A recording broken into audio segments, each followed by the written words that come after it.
Muy buenas a todos amigos de YouTube, amantes del terror y las buenas historias. Hoy quiero desearles un feliz Halloween a todos los suscriptores leales del canal. Darles un fuerte agradecimiento a la gente que dona al canal. Su apoyo me es de mucha ayuda para seguir subiendo contenido. A todos los suscriptores en general, pero esta vez quiero agradecer a Carbón Vegetal por subir las historias en los comentarios resumidas. También quiero advertir desde que las historias que van a escuchar a continuación son algo subidas de tono, así que escúchenlas con precaución. Espero les gusten las historias y no olviden suscribirse y compartir para traer más videos al canal y que la comunidad crezca. Con ustedes, el Centinela.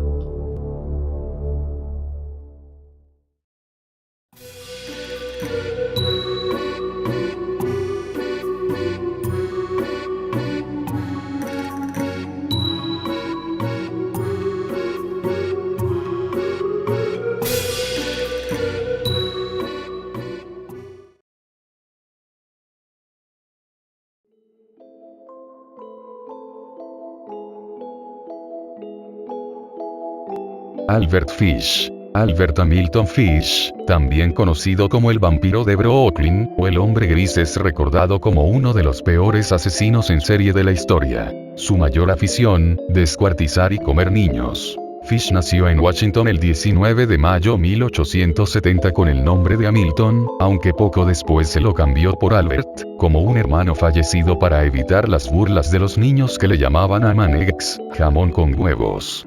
Tras la muerte de su padre, y hasta que su madre pudo hacerse cargo de él, fue enviado a un orfanato donde recibía constantes palizas y vejaciones, incluso sexuales, y en su mente se fue forjando una gran afición por el castigo. Se divierte infligiendo dolor a los demás, y a él mismo con lindezas como frotarse desnudo con rosas con espinas, prender fuego a bolas de algodón que introduce en su ano, y sobre todo se inserta agujas alrededor de los órganos genitales. Una radiografía posterior mostró un total de 29 agujas en sus testículos. A los 12 años comenzó a mantener relaciones homosexuales, y a mostrar gusto por la coprofagia, urofagia, es decir, ingerir excrementos, y a visitar los aseos públicos para masturbarse.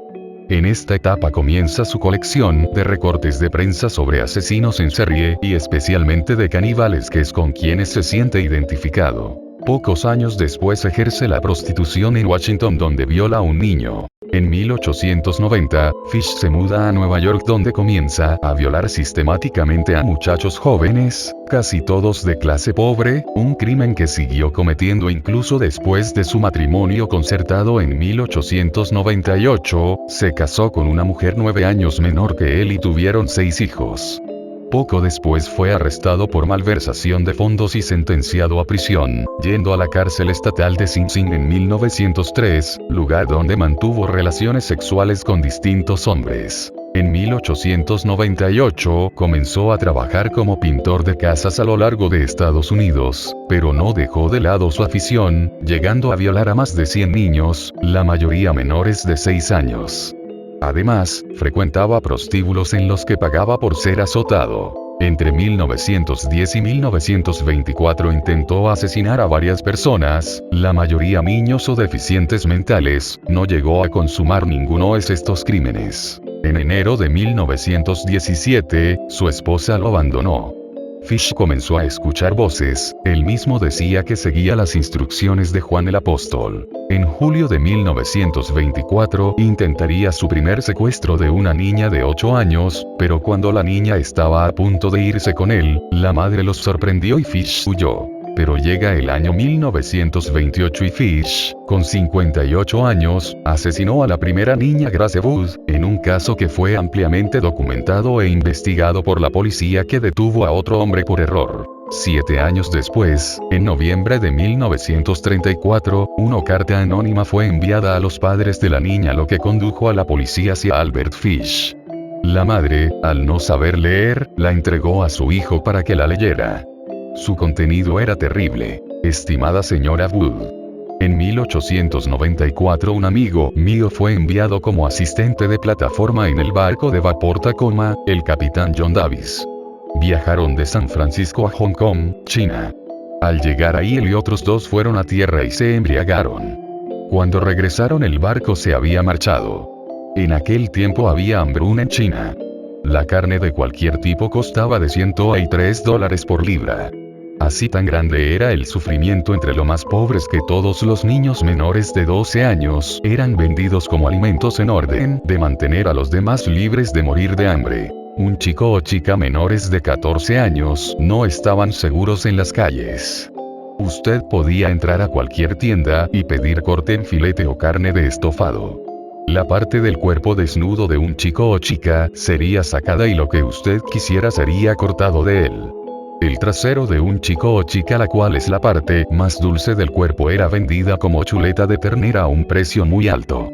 John permaneció ahí durante mucho tiempo, adquiriendo gusto por la carne humana. A su regreso Annie robó a dos chicos, uno de 7 y uno de 11 años de edad. Los llevó a su casa, los despojó y desnudó y los ató a un armario. Entonces quemó todo lo que ellos portaban. Varias veces cada día y cada noche los azotó, los torturó, para hacer su carne buena y tierna. Primero mató al chico de 11 años de edad porque tenía el trasero más gordo y por supuesto una mayor cantidad de carne en él. Cada parte de su cuerpo fue cocinado y comido excepto la cabeza, huesos e intestinos. Fue asado en el horno, todo su trasero, hervido, asado, frito y estofado. El chico pequeño fue el siguiente y sufrió el mismo destino. En aquel tiempo, yo vivía en la calle 409 100 cercana a la derecha. Él me decía frecuentemente cuán buena era la carne humana, que decidí probarla. El domingo 3 de junio de 1928, lo visité en el 406 W15 de St. Brought. Usted puso queso y fresas. Almorzamos, Grace se sentó en mi regazo y me besó. Decidí comerla. Con el pretexto de llevarla a una fiesta. Usted dijo que sí, que ella podría ir. La llevé a una casa vacía en Westchester que yo ya había escogido. Cuando llegamos, le dije que se quedara afuera. Ella recogió flores, subí y me quité mis ropas. Yo sabía que no debía tener sangre en ellas. Cuando todo estuvo listo, me asomé a la ventana y la llamé. Entonces me oculté en un armario hasta que ella estuvo en la habitación. Cuando ella me vio completamente desnudo, comenzó a llorar y a tratar de correr escaleras abajo. La atrapé y me dijo que se lo diría a su mamá. La desnudé. Pateó y me rasguñó. La estrangulé y entonces la corté en pequeños pedazos para poder llevarme la carne a mi habitación. La cociné y comí. Cuán dulce y tierno fue su trasero asado en el horno. Me llevó 9 días comer su cuerpo entero. No la violé como hubiera deseado. Murió virgen. Nadie podía creer que la carta fuera real, sino que era obra de algún sádico que deseaba molestar a los señores Wood. Sin embargo, el detective King se dio cuenta que algunos detalles de la carta coincidían con los del secuestro de la pequeña Grace Wood, además de que la letra coincidía con la del recado recuperado hacía 6 años atrás. El sobre de la carta aportó una pequeña pero crucial pista. Tenía impreso un pequeño símbolo hexagonal y siglas de una asociación de beneficencia. El inspector William King siguió la pista de Fish hasta que consiguió detenerlo y evitó que le agrediera con una navaja. Su juicio comenzó en marzo de 1935, y Fish alegó locura y que Dios le ordenaba matar y violar a niños. Los informes psiquiátricos apuntaban que tenía aficiones como pedofilia y masoquismo, pero no se certificó su locura, y el juez ordenó su ejecución a la silla eléctrica. En el juicio confesó otros asesinatos cometidos, así como un deseo irresistible de comer carne cruda las noches de luna llena, y bailar desnudo bajo la misma. En su terrible declaración, también contó con detalle cómo a un niño de tan solo 4 años le flageló hasta que su sangre corrió por sus piernas, le cortó las orejas, nariz y ojos, le destripó y cogió su sangre para bebérsela, lo desmembró y se preparó un estofado con la parte más tierna. Cuando el abogado le preguntó la cifra exacta de sus víctimas, respondió sonriendo: por lo menos 100. Tras saber su sentencia declaró: yo no soy un demente, solo un excéntrico. A veces ni yo mismo me comprendo. Qué alegría morir en la silla eléctrica. Será el último escalofrío, el único que todavía no he experimentado. El 16 de enero de 1936, se sentó en la silla eléctrica y sus últimas palabras fueron: No sé aún por qué estoy aquí. En la primera descarga, se produjo un cortocircuito porque en su pubis tenía clavado más de 20 alfileres, y tuvieron que aplicarle una segunda descarga mucho más potente para acabar con él. Solo pudieron acusarlo de 15 crímenes, a pesar de que él dijo que había cometido más de 100, pero el inspector William King siempre creyó que entre asesinatos y violaciones, el vampiro de Brooklyn tenía en su lista negra cerca de 400. Fish se llevó a la tumba el número real.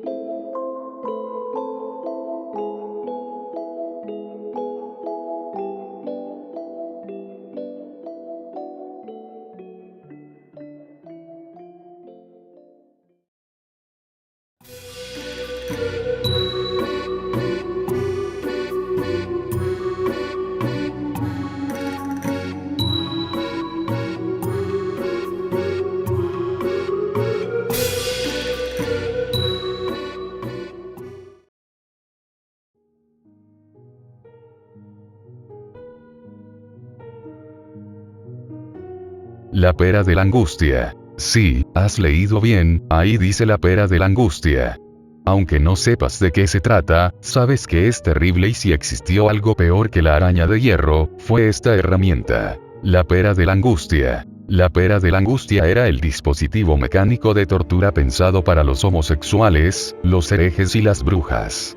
Consistía en un agrupo de 4 hojas de metal con una manivela dentro y un sistema mecánico que permitía extenderlas o contraerlas, dispuestas de forma tal que cuando estaban contraídas se veía como una pera. Este artefacto, según la condena, era introducido en el ano, la boca o la vagina. Una vez dentro, la manivela se giraba para expandir las hojas de metal y estirar la zona hasta desgarrarla desde el interior. Si la víctima era acusada de homosexualidad, se introducía la pera en el ano. Si era acusada de herejía, en la boca. Y si era acusada de brujería, se metía en la vagina. La víctima no moría, pero no es muy difícil imaginar el dolor que semejante tortura provocaría en la persona.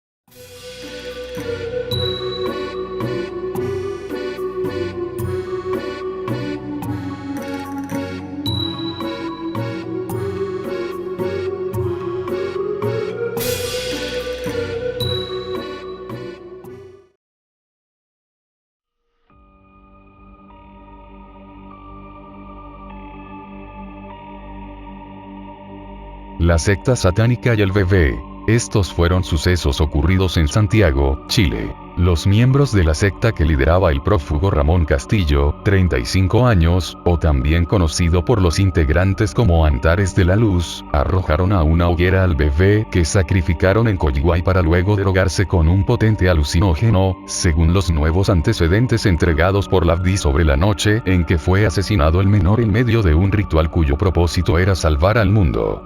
La idea del ritual partió cuando se decidió ocultar a la madre, Natalia Guerra, durante su embarazo, porque el niño era considerado el anticristo. Según informó Soy Chile, una vez que el bebé nació, fue trasladado al interior de la comuna de Quilpué.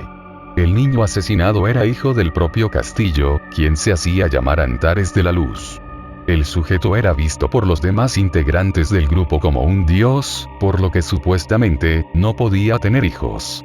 De lo contrario, aquel niño sería denominado como el anticristo y debía ser eliminado, señala el medio. La madre estuvo ocultada. La secta satánica y el bebé en una casa de los Andes, en donde era alimentada cada 2 días y fuertemente vigilada por 2 cuidadores. El 21 de noviembre de 2012 el bebé nació en la clínica Reñaca, lugar de donde fue sacado por Castillo sin el consentimiento del recinto. 2 días después, se decidió realizar el sacrificio. El rito comenzó a las 23 horas, con el bebé desnudo y con su boca tapada con una cinta para que no gritara. De acuerdo a los testimonios, luego lo ubicaron sobre un tablón que se encontraba por encima de la hoguera. El ritual terminó cerca de las 23:30 horas, cuando los integrantes de la secta bebieron un poderoso alucinógeno conocido como ayahuasca. Tras ello y al advertir que el mundo no se extinguió, abandonaron el lugar. El crimen quedó al descubierto tras la información entregada a la FDI por la hermana de una miembro del grupo. Los restos calcinados del bebé fueron encontrados la semana pasada. En tanto, Ramón Castillo se encuentra prófugo. Se presume que viajó a Perú y que contaría con 15 millones de pesos, regalados por uno de los integrantes de la secta. Hay una orden de captura internacional en su contra. En tanto, la DIA detuvo a 4 de los integrantes de la secta, entre ellos la madre del niño. Algo ocurrió luego de que el bebé murió, algo que no salió a la luz de la verdad. La secta satánica en realidad había sacrificado al bebé, pero ellos ocultaron que en realidad lo mataron. Que lo mataron porque debía renacer, empezar una nueva vida después de la muerte. El alma del bebé quedó atrapada en un misterioso muñeco con una sonrisa extraña y unos ojos que miraban fijamente a cualquier persona. Hoy les contaremos una historia de una joven, que no vivió para contarla pero su familia sí. Sofía González. 21 de diciembre de 2012. Yo estaba en mi habitación aburrida al pedo, no tenía nada que hacer y entonces mi mamá me dijo: salí afuera que tenemos que comprar cosas y no te vas a quedar encerrada acá para siempre. Pero mamá, yo quiero estar acá. Nada, salí afuera. No socializas con la gente, te sacas malas calificaciones y encima no haces nada, sos muy dejada. Ceño fruncido. Nos dirigimos al mercado más cercano. Cuando entramos, ella me dijo: anda por la parte de los juguetes, que le quiero comprar algo especial a tu hermanito menor. Bueno. Entonces yo fui ahí y había algo que me llamó la atención. Era un muñeco de trapo con una mirada que me daba confianza pero a la vez mucho miedo. Quise ignorarla pero yo me dije: yo quiero eso, podría cambiar mi suerte. Entonces agarré al muñeco y de paso hice lo que mi mamá me pidió. Le compré un tren de juguete a mi hermano menor. Mamá, ¿puedo comprar también este muñeco de trapo? Mija, estás un poco grande para estas cosas. Porfa. Solo tengo 13. Bueno, si vos queréis. De repente algo extraño pasó, empecé a tener alucinaciones sobre un artesano que se creía chamán, que agarró a una cliente y la descuartizó enfrente de sus hijos. No sé por qué tuve esa cosa tan extraña, era como si estuviera pensando en una imagen, pero no despertara del mundo real. Entonces mi mamá dijo: ¡Hey! ¡Hey! ¿Estás bien? Bueno, nos vamos a la casa nomás. Entonces regresé a mi casa, abrí el paquete que tenía el muñeco de trapo y me puse a abrazarlo, a jugar con él como si recordara mi infancia, ya saben, como esas típicas nenas de 6 años que juegan con muñecas. Me sentía muy feliz, hiperactiva y estudiaba mucho, sacaba buenas calificaciones cuando tuve que rendir materias y la profesora se sorprendía. Mi mamá también creyó que actuaba extraño porque hacía todas las tareas de la casa y era muy sociable. Pero esa felicidad no duró mucho. He soñado un sueño horrible, uno en el que el anticristo había entrado a mi casa, había asesinado brutalmente a mi familia y que me violaba, me torturaba, me agredía y finalmente me asesinaba. Y por una extraña razón sentí que no debía tener más a ese muñeco adentro de mi casa, que solo me traía problemas. El muñeco ya no me miraba con una sonrisa normal. Tenía una mirada diabólica y me dijo: sonríe. Porque mañana será peor. Empezó a lanzar unas carcajadas y empezó a morderme el cuello y en diferentes partes del cuerpo. Sentí que ya no podía vivir, entonces me empecé a fijar en internet si había algo relacionado con este muñeco y ahí lo encontré. Resulta que este no era un muñeco normal, y que en realidad era el anticristo y la secta satánica adoraba al bebé, lo mataron para que después empezara a sembrar el caos. Por eso era que el muñeco no actuaba normal e incluso hablaba. Me quise matar porque no podía hacer nada para salvarme y una de las cosas de esta secta fue esta noticia de hace unos 3 meses. Según dicen, un artesano que se creía chamán secuestró a una cliente y la descuartizó frente a sus hijos. Dicen que es uno de los miembros de la secta satánica. Sin poder recurrir a alguien, entonces agarré un cuchillo de la cocina y empecé a clavármelo poco a poco por la panza. Mis papás me detuvieron y me llevaron al hospital. Me preguntaron por qué había hecho eso. Yo les dije: cuídense del anticristo. 666. El bebé satánico, el M. De ahí ya no les pude decir nada, sentía que cada vez que decía algo, como que alguien me estaba forzando dentro de mi mente o cerca para no decirlo. Mis papás creyeron que caí en un estado de locura, pero ellos no sabían nada del muñeco. Entonces me llevaron a un manicomio, yo trataba de decirles la verdad, pero ellos no quisieron escucharme. No se deshicieron del muñeco maldito como lo sé. El muy maldito vino y me dijo: ¿sabes qué es lo peor de confiar en los inocentes muñecos de trapo con sonrisas? Que por dentro somos el demonio mismo, jajaja, perra idiota.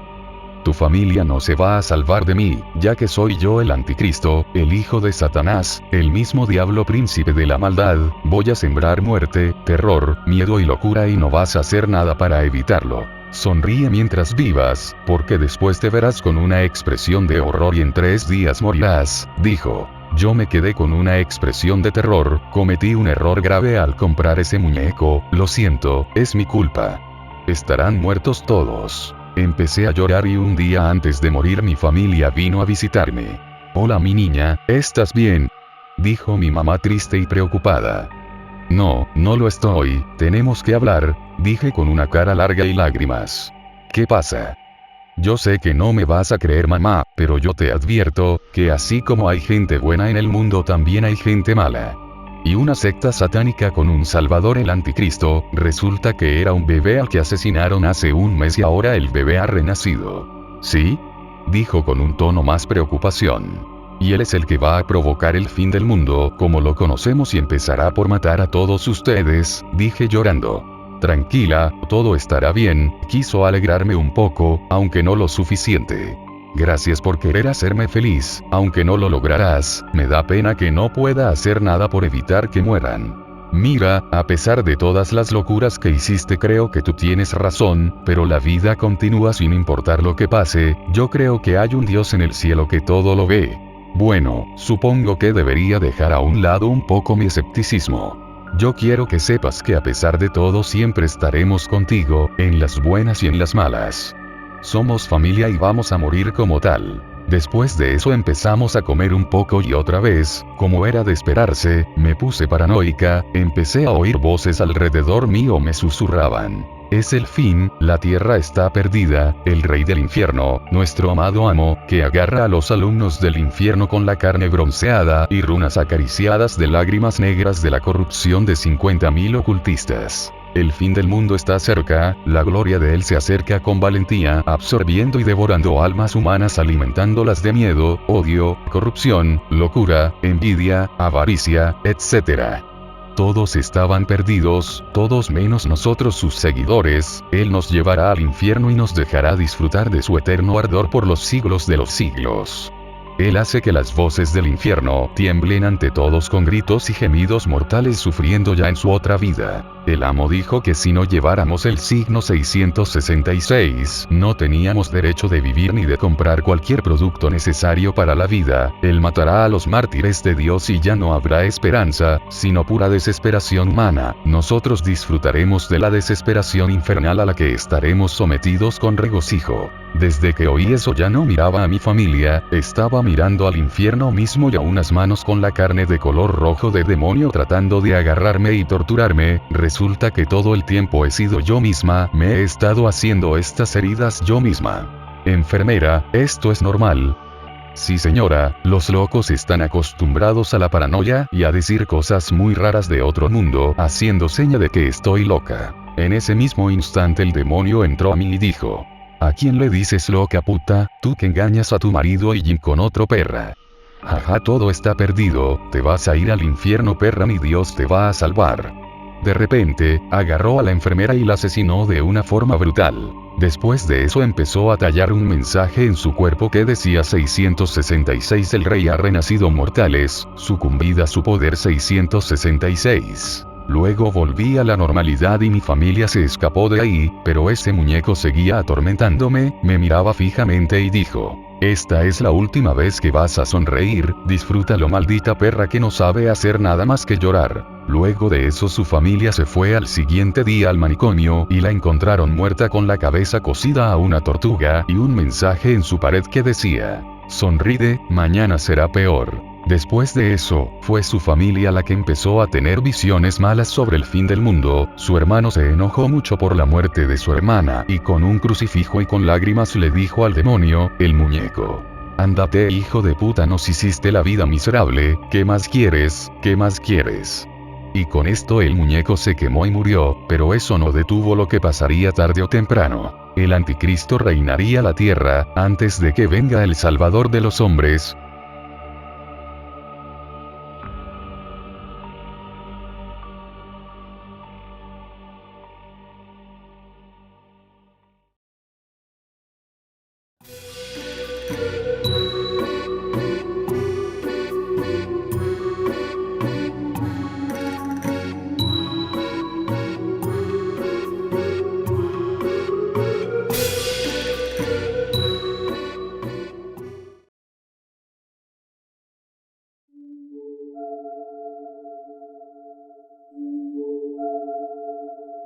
Lactosamente jodido. Daisy se encontraba bien la noche anterior, pero cuando bajé hacia el granero para ordeñarla aquella mañana, sabía que algo andaba mal. Al principio, la leche salió rosada, y asumí que era un efecto de la luz, pero conforme seguí exprimiendo, el color se oscureció rápidamente en un rojo profundo, y su aspecto adoptó la consistencia espesa del barro. Afligida por la cubeta de líquido que había recolectado, mi esposa me dijo que trajera al veterinario. Él diagnosticó que probablemente era una infección. Quizá un parásito. Que no bebiéramos la leche y estaríamos bien. Regresaría mañana para reexaminarla y haría una prueba de viruela del ganado. Seguimos con nuestro día tan normalmente como pudimos. Mi esposa cuidó a nuestra recién nacida, mientras que yo hice algunos quehaceres alrededor de la granja. Revisé a Daisy unas cuantas veces, pero aparte de mostrarse un tanto agitada, se veía bien. Esa noche, colocamos a nuestra niña en su cuna y nos acostamos en la cama a su lado. Envolví mis brazos alrededor de mi esposa, anticipando una noche de sueño pacífico. No pasó mucho antes de que escuchara un alboroto proveniente del granero.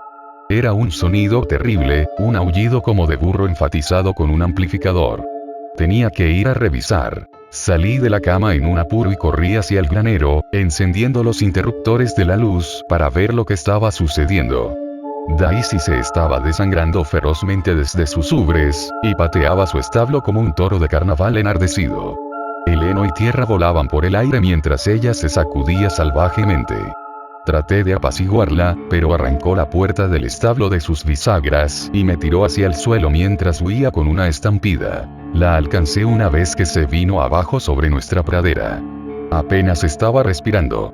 Traté de colocar una mano tranquilizadora en su costado, pero, cuando lo hice, sentí un pedazo de piel que se desprendió de su cuerpo como una plataforma de hielo segregándose de un casquete.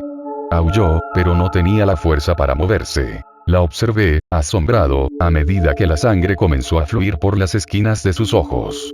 Lo que siguió fue aún peor. Convulsionó violentamente, todo su cuerpo se agitaba y se retorcía en ángulos antinaturales. Podía escuchar sus huesos partiéndose y sus articulaciones se arqueaban y se flexionaban hacia atrás como un paraguas invertido por una ráfaga. Se estaba arrancando pedazos de piel curtida en medio de su forcejeo y revestía el suelo con un derramamiento de sangre mórbido. Nunca había escuchado a una vaca gritar como Daisy lo hizo en sus últimos momentos. Debía haber acabado con su miseria, pero estaba paralizado. Daisy sufrió más de lo que debió haber sufrido por mi culpa. Afortunadamente, su cabeza terminó golpeando la grama y su cuerpo se entumeció. Abatido, regresé a mi hogar y encontré a mi esposa en la silla mecedora amamantando silenciosamente a nuestra niña bebé. Fue un panorama hermoso y angelical, como una pintura renacentista. Casi tan hermosa como para borrar los horrores que había presenciado. Hasta que mi bebé se desprendió del seno, y vi el bigote de leche sangriento alrededor de sus labios.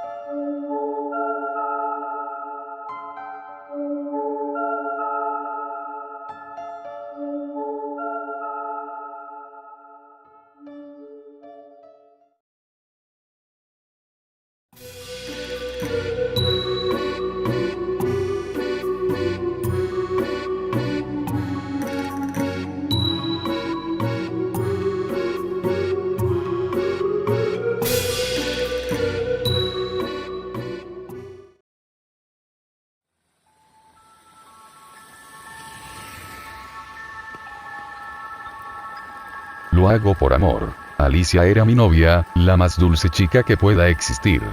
No era como cualquier otra. Su presencia atrapaba a más de uno. Teníamos tiempo juntos, casi 2 años a su lado. Pasábamos el rato acudiendo a lugares entretenidos. Museos, cines, zoológicos, teatros, todo era normal en nuestra vida. Estudiábamos en el mismo campus, por lo que sobra decir que la veía todos los días, incluso teníamos clases de medicina juntos. Con 2 años por cumplir, era más que bien recibido en su casa por su familia. Había días en que por la universidad me iba a su casa a dormir y me sentía como en la mía. Como podrás darte cuenta, todo era normal. Pero hay algo que puede hacerte perder la razón, algo que toda persona en determinado momento necesita, y que si no lo obtienes cuando quieres, causa serios problemas. Me refiero al sexo. Nunca lo había hecho con mi novia, pues ella aún era virgen y según lo platicamos, quería llegar así al matrimonio. Pero seamos sinceros, esa forma de pensar era egoísta. ¿Qué había sobre mí? Yo también tenía necesidades, quería expresar el mayor sentimiento de amor entre una pareja, pero ella no lo veía así. Vaya decepción. No podía dejar de pensar en mis amigos y lo felices que eran, pues ellos tenían una vida sexual activa, mientras que yo tenía que recurrir a la autosatisfacción, era el colmo.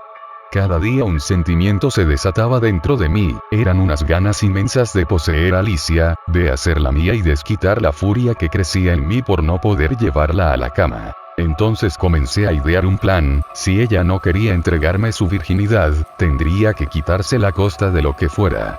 Estaba desquiciado por hacerla mía, y mi desenfreno no lo podía controlar, ya no pensaba con razón y solo tenía una idea en la mente. Dentro de mi incontrolable deseo de satisfacer mi más bajo instinto, pensé con claridad lo que sucedería después. Era obvio que me denunciaría, pues novio no, la habría mancillado.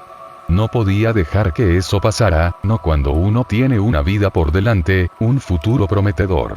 Mi vida no podía terminar tras una prisión, y aunque evadiera la justicia, habría una mancha en mi historial, poniendo en riesgo mi carrera.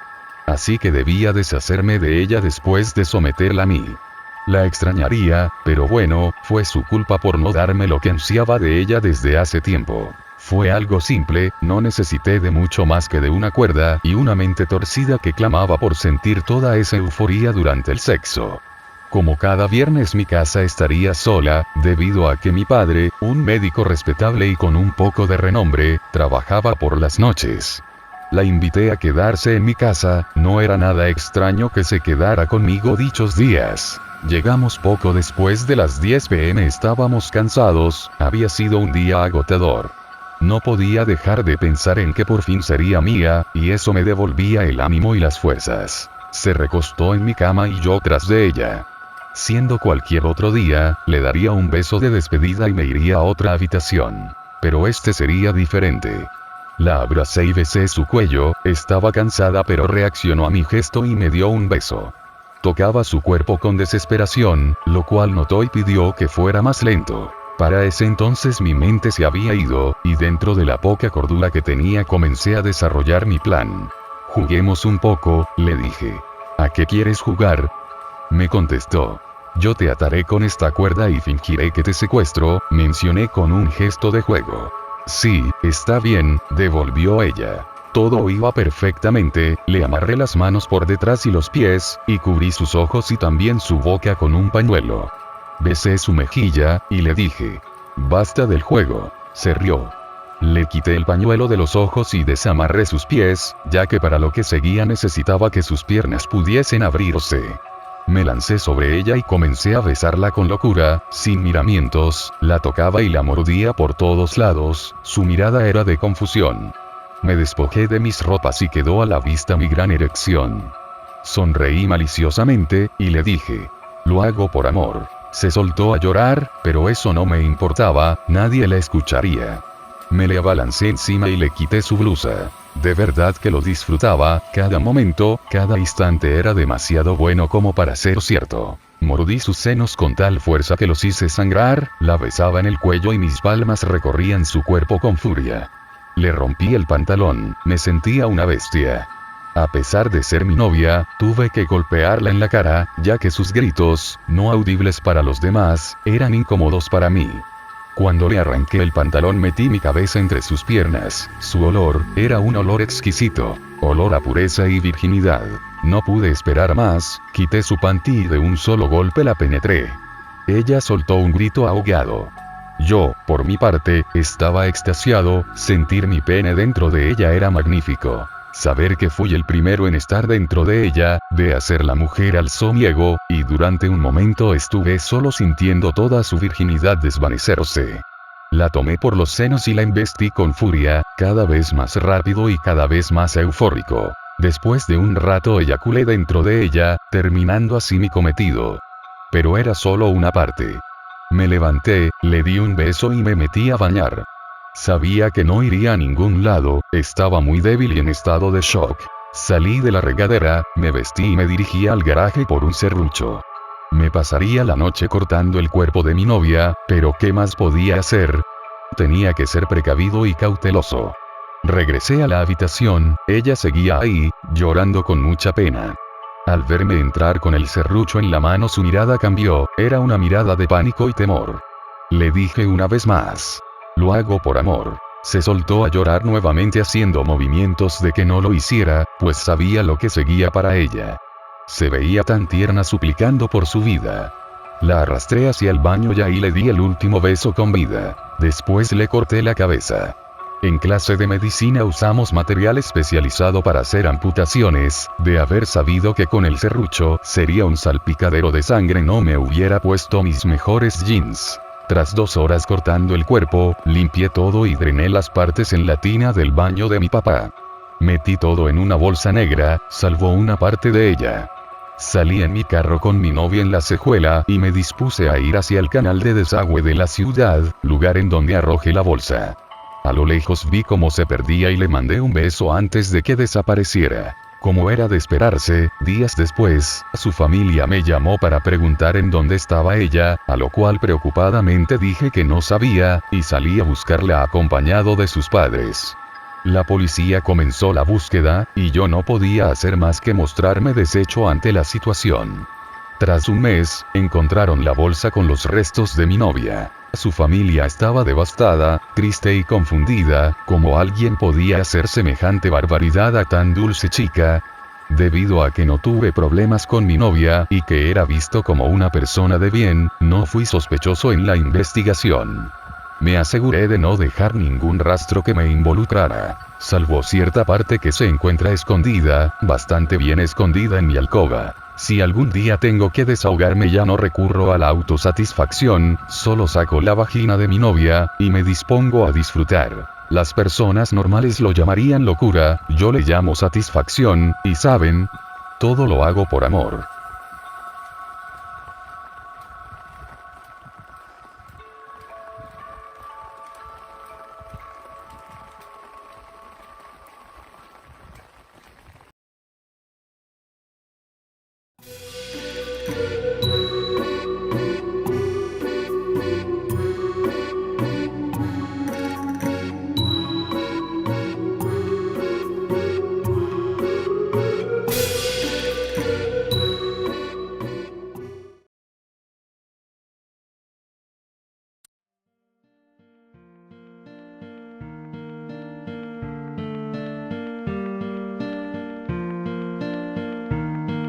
Los niños de Liverpool.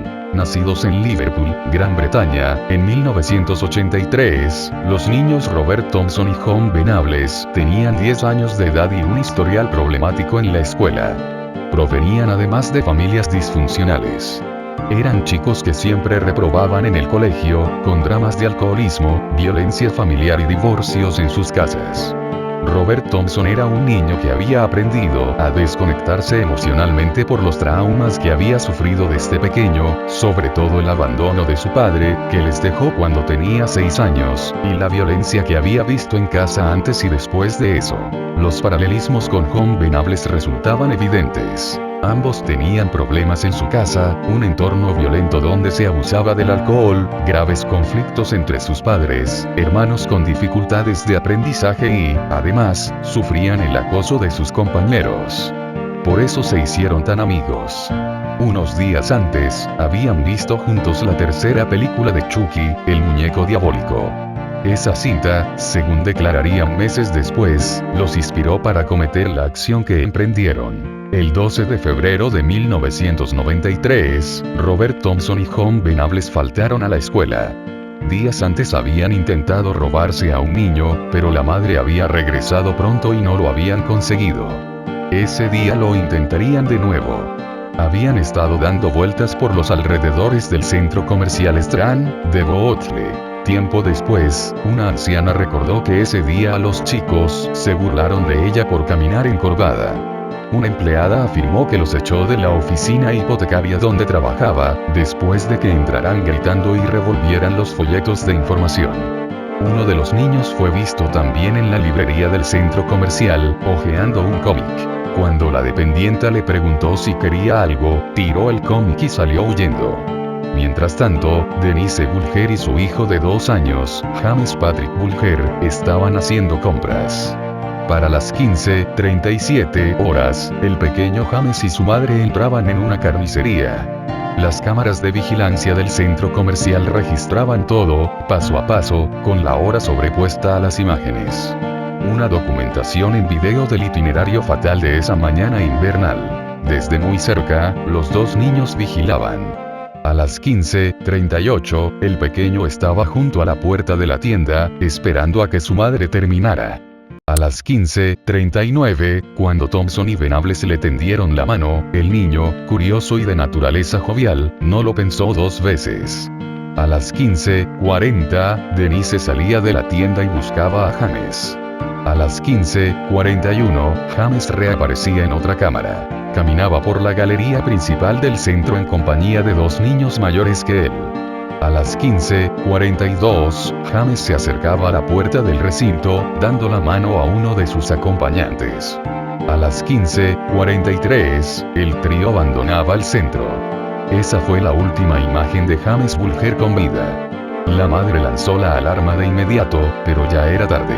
James se había alejado con sus asesinos por una salida secundaria, como mostraron luego las cámaras del circuito cerrado de televisión. Las últimas horas de James Bulger consistieron en una larga y terrorífica caminata desde el centro comercial hasta un descampado junto a una vía férrea, cerca de un río. En el trayecto, 38 testigos los vieron pasar. Fueron 4 kilómetros de marcha agotadora, durante los cuales James Bulger lloró casi ininterrumpidamente. Varios testigos recordaban a James lloroso y con magulladuras en la cara. Una mujer dijo haber visto cómo los otros 2 niños cogían a James de las manos, uno a cada lado, y lo balanceaban hacia adelante y detrás subiéndole hasta la altura de sus cabezas. El niño parecía muy asustado, explicaría tiempo después. Otro testigo dijo haber visto cómo los acusados cogían al más pequeño por los brazos y lo arrastraban. Me pareció que el más pequeño quería huir, señaló. 38 testigos admitieron ver a los chicos maltratando a James Bulger durante el trayecto que hicieron, pero ninguno intervino ni lo defendió. Eso apenas fue el comienzo de una larga agonía. Cuando llegaron a una vía férrea del paraje de Walton, Robert Thompson y John Venables no mostraron piedad alguna. Primero lo pintaron de verde.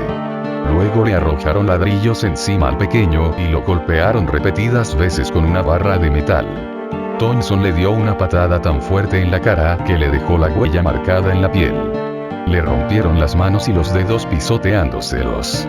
De allí le quitaron los pantalones y los pañales y lo torturaron con baterías eléctricas, mismas que terminaron introduciéndole por el recto como parte del abuso sexual que cometieron con él. Se pararon luego sobre el niño y le brincaron encima de su estómago y pecho. Después lo patearon en el vientre hasta reventarlo. Ya muerto, colocaron el cadáver sobre las vías férreas, para que el tren lo destrozara y simular un accidente.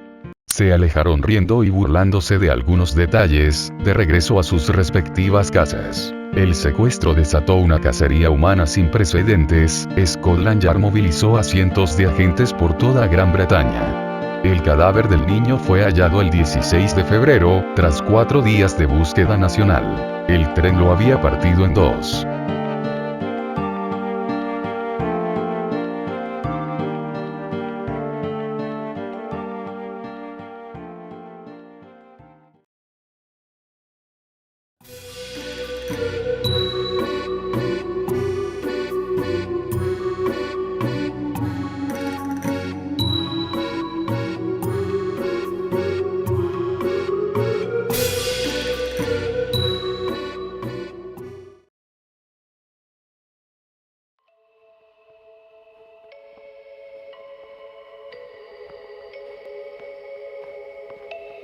Muerte pornográfica. Sí, lo sé, el título es algo raro, pero no encuentro otras palabras para describir lo siguiente. Siempre fui muy apegado a mi prima Alejandra. Cuando esto ocurrió, hace ya varios años, ella tenía la edad de 19 años y yo 15. Nuestros familiares siempre nos decían que parecíamos uña y mugre, ya que siempre andábamos juntas de un lado a otro. Pero siempre hubo un hábito de Alejandra que a mí nunca me gustó. A ella le gustaba la pornografía. Siempre creí que la pornografía solo le gustaba a los hombres, pero mi prima muchas veces me contó de nuevas páginas que encontraba o de algunas prácticas sexuales bastante extrañas.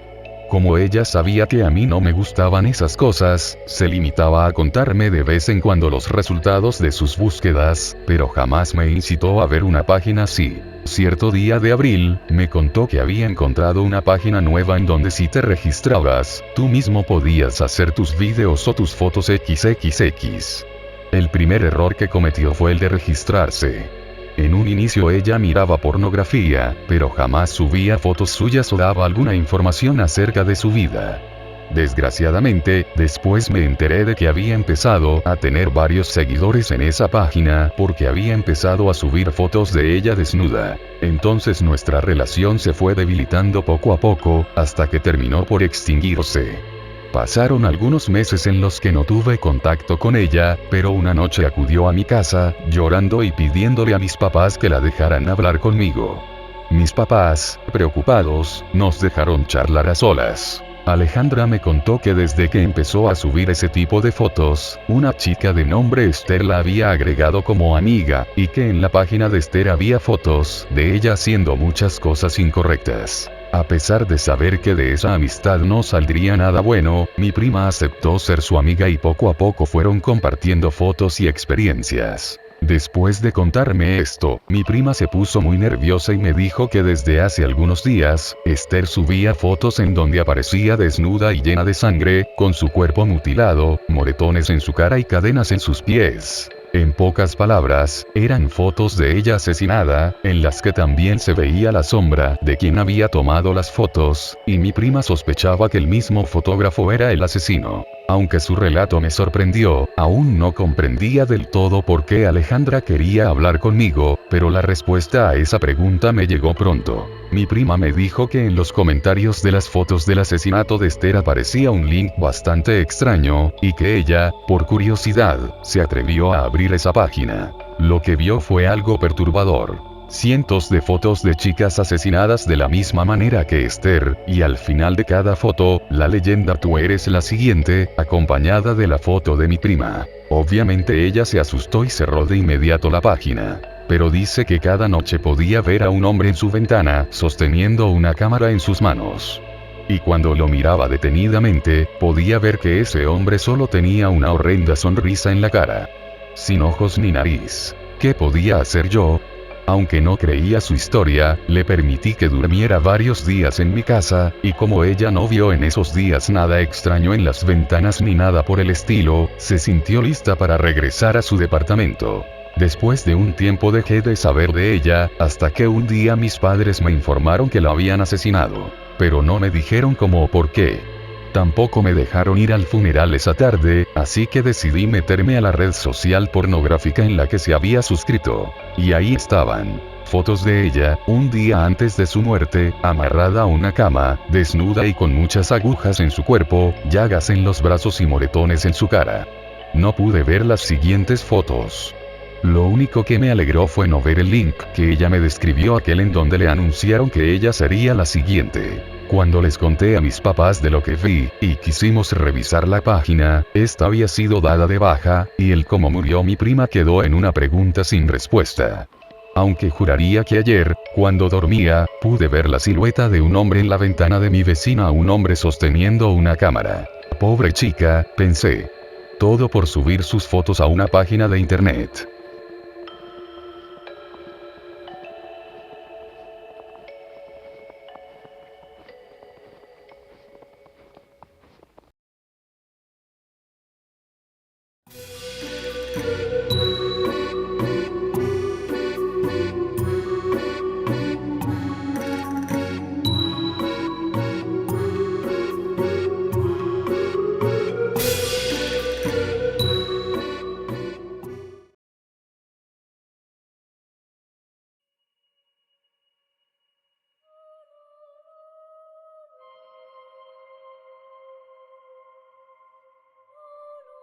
mis hermosas fantasías. Su mirada trastornada no me dejaba dormir en las noches, sentía como sus palabras se hacían ciertas, aunque al recordar esa noche, me daba cuenta de que ese infierno valía la pena. Su hermoso cabello castaño apenas me dejaba ver su rostro de terror y dolor. Sus grandes ojos llenos de lágrimas me excitaban más, verla sufriendo y sollozando me provocaba un gran placer.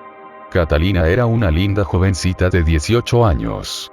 Tenía un aspecto inocente y coqueto. Sé que ella deseaba que la hiciera mía, su mirada expresaba un deseo, aunque nunca había imaginado que alguien pudiera hacerme sentir eso. Un día la invité a pasar una tarde en mi casa, llevaba planeando todo durante meses.